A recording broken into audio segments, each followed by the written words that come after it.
Hello my bookworms, welcome back to my channel. My name is Sydney, and in today's video we will be going over some spring book recommendations that will somehow tie in to me showing you our wedding video. Buckle up.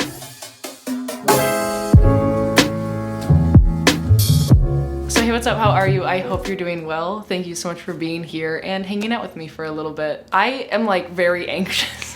Caleb and I have only watched our wedding video once because it's so perfect and it makes me literally ugly cry. I could cry just thinking about it. So I'm putting this out on the internet. So I really hope that you guys enjoy it. I really hope that you also cry along with me. And I'm nervous just like thinking about watching it again. But I'm also excited to do so. So you may have noticed that we are in a different situation, different place. This is our sleeper porch. This is the room connected to our master bedroom and my library. Both of those rooms have French doors that open into this space, and I cannot wait for the summertime so that it is warm enough for me to paint and renovate this space. But since this is a spring book recommendation video, I felt like it was just time. It was time to make my first video in this space, whether it was done or not. Obviously, there is still wallpaper that's peeling off the wall, but it's fine. It's just so nice and sunny. It is very spring-esque to be sitting in this space on my little like fairy velvet chairs. I'll show them to you because I love them so much. Most of the things in this space were all thrifted, which is also very fun. But there's a high probability that you will hear more noise if I film out here because all of the windows, it is a 180 degree of windows in this space, which is phenomenal. But the windows are also not like treated or weatherproof or anything. They're not good. Therefore, it's very noisy. So apologies in advance if that, okay.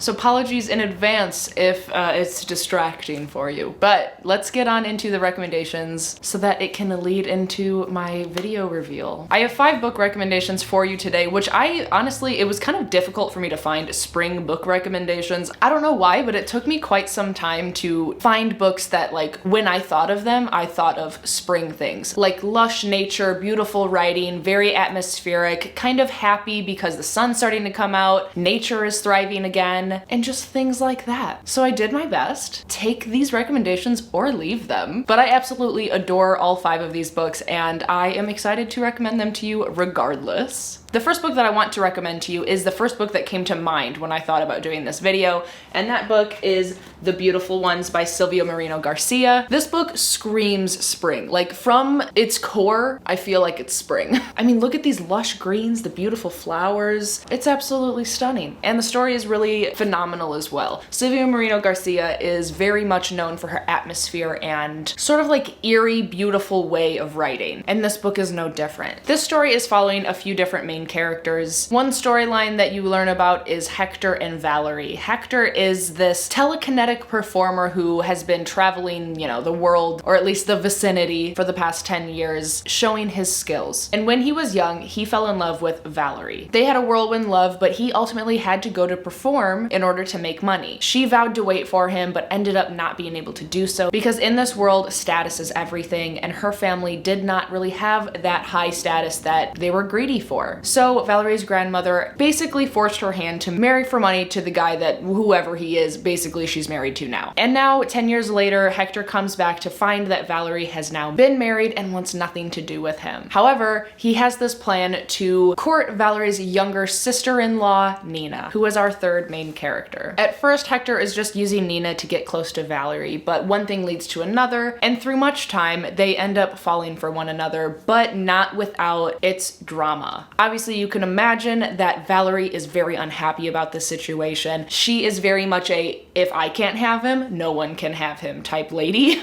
And when I say that this book has drama, I'm not even just talking about the socio-political, like relational drama. I'm also talking about the writing. Silvia Moreno Garcia's writing is just so beautiful. I read Mexican Gothic by her, and the way that she writes in that one is very atmospheric and eerie. And this one is just as atmospheric, but airy instead of eerie, if you know what I'm saying. There's just this like air about this story that just feels like flowers blooming, grass is growing. I don't know how else to describe it other than when I was reading it, it felt airy. And for example of the dramatic writing, it literally said that Hector was wallowing in his velvet misery. Absolute perfection. The next book that I want to recommend to you is an adorable YA romance, and it is Highly Suspicious and Unfairly Cute by Talia Hibbert. This book not only reminds me of spring because it is predominantly set outdoors and has these many like rainy scenes that some of us might associate with spring showers, but also the timing of the story and the content within it, it might relate to a certain number of you guys in terms of college or university. So in the story, we're following our main characters, Celine and Bradley, and throughout the course of this story, you learn that they were friends turned enemies, turned friends, turned enemies again, to lovers, and it is everything I could have ever wanted in a YA romance. Within this storyline, Celine signs up for this 2-part survival course where the grand prize is a scholarship awarded by one of her most looked up to mentors. By a turn of events, Bradley ends up joining her along the way, and much to her dismay, they are forced to not only work together in the rain and nature and survive this survival course together, but at the same time, they're also working through the dirt and mud of their own past. But we don't know if too much time has passed in order to reconcile the miscommunications and drama that comes along with YA romances in order for them to potentially start a whole new kind of friendship. This book for me, I am very much a camp kid. You know, I grew up, I loved going to summer camp. So any sort of story that has those sort of vibes, I'm immediately drawn to. I just think it's so much fun. But not only that, the relationships in this book are just so well written. When these two main characters are on the same page and discussing things, it really is giving adult romance. And they're just absolutely so cute, it hurts me. She is a TikTok creator who talks about aliens and conspiracy theory things. And Brad joins some sports team in the high school, and that's where their paths ended up separating due to miscommunications and things that you learn about within the story. But I loved following both of them. This book has really good OCD and intrusive thought representation. I love Celine because she is just so unapologetically herself. And of course, the timing in regards to this scholarship in our real life right now. Some of you might be thinking about college, university scholarships, so it might be fitting in that way as well. The next book that I want to recommend to you guys is a new release, and it is Trust of the Emerald Sea by Brandon Sanderson. Of course, I had to have some sort of fantasy on this list, and this book by Brandy Sandy is the perfect one. There's a crow sitting right outside the window. Caleb really wants to befriend them and make one his familiar. But Trust of the Emerald Sea. This is book 1 of Brandon Sanderson's Kickstarter projects that he has been working on. And in the story, we're following our main character, Tress, who is a girl who lives on an island made of rock. She falls in love with the Duke's son, but the Duke himself is not having it. He is trying to find a wife for his son, and little old Tress, who washes their windows, is not good enough for his son. No, sir. God forbid. So the Duke takes his son on this voyage into the Spore Sea, which is a whole thing in and of itself, and the Duke's son ends up getting lost at sea. This crow needs to knock it off. Chill out, buddy. I'm so sorry if you hear that. It is a little obnoxious. But with the news of him getting lost at sea, Trish takes matters into her own hands. She becomes a pirate, basically, and sets out on this voyage into all of these new experiences in hopes of finding him. This world in and of itself is just so atmospheric, beautifully written, and whimsical that I couldn't help but think of this book when thinking of spring book recommendations. This world is all of those things, but it is also pretty dangerous because the Spore Sea that they're sailing on is not water. It is made of spores. And these spores, if they get wet at all, they do a various number of things depending on what type of spore they are. And humans are made up of mostly water. So it is a very dangerous thing to be a pirate in this world. So it takes on a lot within the story. And while it is so highly imaginative and fun, it is also hilarious. I was laughing out loud multiple times during this story, and it just brought me joy. Much the vibe of spring for me in terms of enjoyment. So I wanted to recommend it to you guys as well. The next book that I want to recommend to you is Tripping Arcadia by Kit Mayquist. This book I just read recently and I loved it. This might not be your typical spring recommendation. This is for all the girlies who, you know, might be excited that the sun's out for longer, but you're still just want like dark and eerie things. So this is the book for you, because this book has the opulence of Great Gatsby, but it also has that dark and eerie plotline and content that will keep you around until the very end. In the story, we're following our main character, Lena, who is a med school dropout because she had to come back home and help her family with bills. By interesting circumstances, the family that actually hires her to be the assistant to their family's family's physician is one of the most elite families in Boston. And Lena soon finds out that this family that she got hired for is actually the exact reason for the ruin of her own. And I want to paint a picture for you, okay? Especially if you have seen the new season of You. I won't spoil anything if you haven't, but it's just like vibes, okay? There is a mansion in You that they all go to with like no cell service. It's like a brick, stunning mansion. And the cast of characters in You go to that mansion, you know, to party and not worry about any sort of repercussions of their actions, so to say. And in this book, there is a situation like that to a T. And it happens so often because the parties at this mansion are how these rich people are blowing off their steam. And our main character, Lena, gets pulled into this world in more ways than one. And she's tangled up in the web of poisons and these parties and treating people and trying to figure out the mystery behind the family that she is now working for. There's a lot going on within this story, and I just had an absolute blast with it. Not only will the ending of the story kind of make you feel like you're taking a breath of fresh air after a long drawn out eerie book, much like spring at the end of a long winter, but also the lush, lavish parties that they are participating in could be directly related to the lush outside that is hopefully blooming near you. That sounded like a movie, like blooming near you.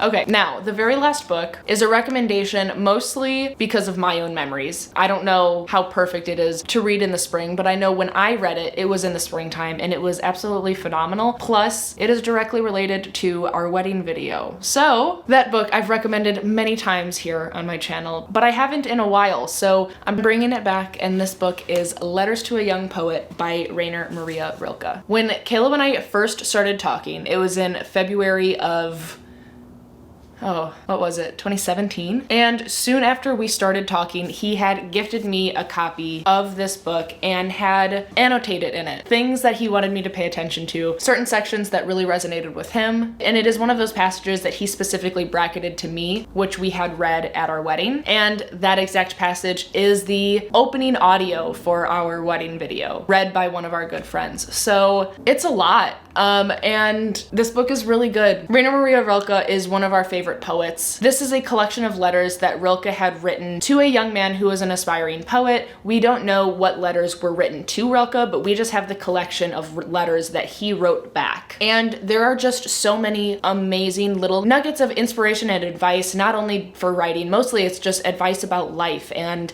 how to go about things and how to change the way you think about things, how to be more thoughtful and present. And I just love it. I just love it a lot. I know that it meant a lot to Caleb, and he specifically gave it to me, so now it means a lot to me. I know that when I read this, I took a lot from it, and I think it's time for a reread, honestly, but I just think it could be a great time of the year to read something positive, and I think you should make it this one. And also because it is in our wedding video. Okay. Hi friends, really quick, wanted to interrupt. After filming this, Caleb and I had decided to keep some of our wedding video special just for us. The moments I'm cutting out are pretty much the middle of the video when there are voiceovers of our vows to one another, and those moments are just very special to us and something that we just want to keep close to our hearts and not out in the world. You probably won't notice too much of a cut, but there will be probably like 5 minutes or so of it missing on my end. But yeah, that's it. Thank you for being so sweet and amazing. I really hope that you enjoy this stunning video of how special our big day was. I'm so not ready. I should have grabbed tissues too. Okay, all right, this is happening, huh? My heart is pounding. All right, this is our wedding video. It is always what I have already said. What's the story here? This is the part of the Yeah, I know. This is a passage from Letters to a Young Poet. Always the wish that you may find patience enough in yourself to endure and simplicity enough to believe. It's okay. That you may acquire more and more confidence in that which is difficult and in your solitude among others. I've read many versions of this, of what I wanted to say, and one thought was very clear. That the world became a better place today because these two got married. And because of that, we all became friends and family.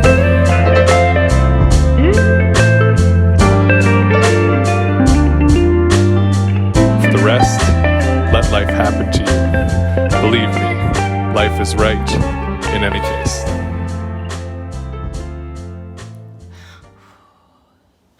Okay.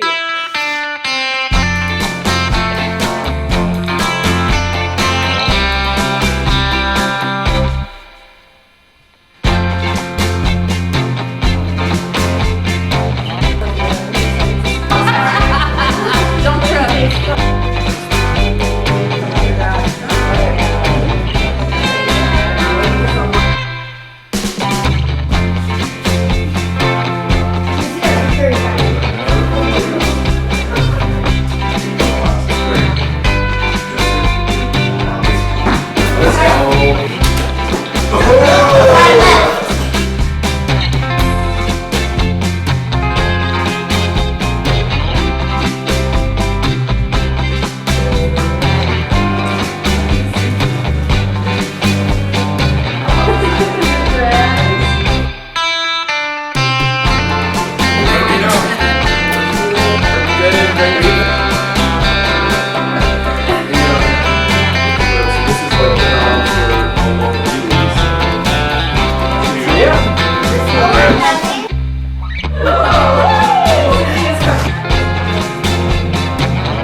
They really are a perfect match. Our two families. And I will love you all our lives. And I promise to never take it or you for granted. Caleb, will you have Sydney? Sydney, will you have Caleb?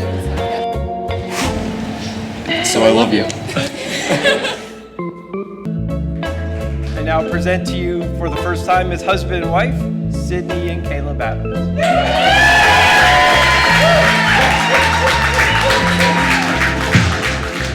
We did it! This way.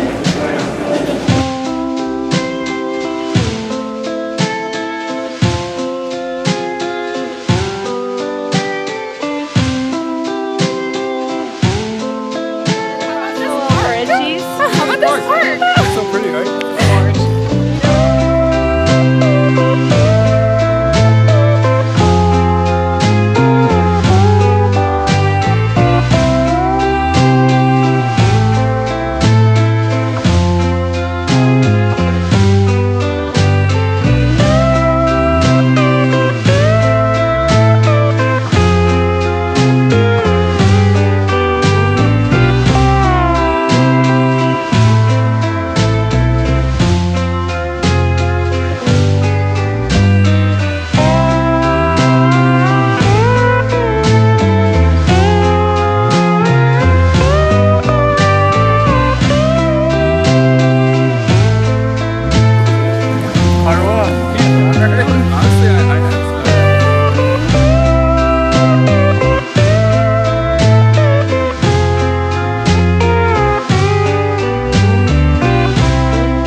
like, it's sobbing. Okay. I mean, it's absolutely stunning. It's absolutely beautiful. The day was perfect. I wouldn't change a thing about it. And I'm so happy that we decided to do a videographer to have this video because the pictures are phenomenal as well. I'm sure if you're on my Instagram, then you've seen me post some of them. But having a physical like reminder like this video of like that moves, like it's like a actual just video of the day, recapping some of the best moments. It just doesn't get better than that. I hope you guys liked it because we are absolutely in love with it. And yeah, I should have taken a thumbnail photo before I did that because now it's gonna look like I was crying in the thumbnail. So if it does, mind your own business. If you're curious about the car, that Mustang in particular, Caleb built when he was a teenager, like from the frame. And then he tried to move out to LA with his friends and he drove that car, but he got stranded in Branson, Missouri when it broke down and he spent every penny he had to fix it back up. And then he obviously couldn't still move to LA, so he moved back with his parents and he sold the car to his dad for some money and he ended up moving to Indianapolis for work and I ended up moving to Indy for school and that's where we met. So fast forward so many years later and we're getting married, I organized to get that car back for him for a wedding present and it was completely a surprise. It took a lot of effort to keep it from him, but I did it and he was obviously very surprised. At first he thought that it was just there for photos, but then obviously he came to realize that no, it's his again. So now he has his car back and it was a really, really fun moment for all involved. But yeah, that's the little story time. Whether you came to this video for the recommendations or for my wedding video, thank you so much for being here and hanging out with me for a little bit. If you are still watching, then leave your favorite flower emoji down below in the comments. And while you're down there, don't forget to subscribe and like the video. I always appreciate your support. And of course, be kind to one another and happy reading. Bye.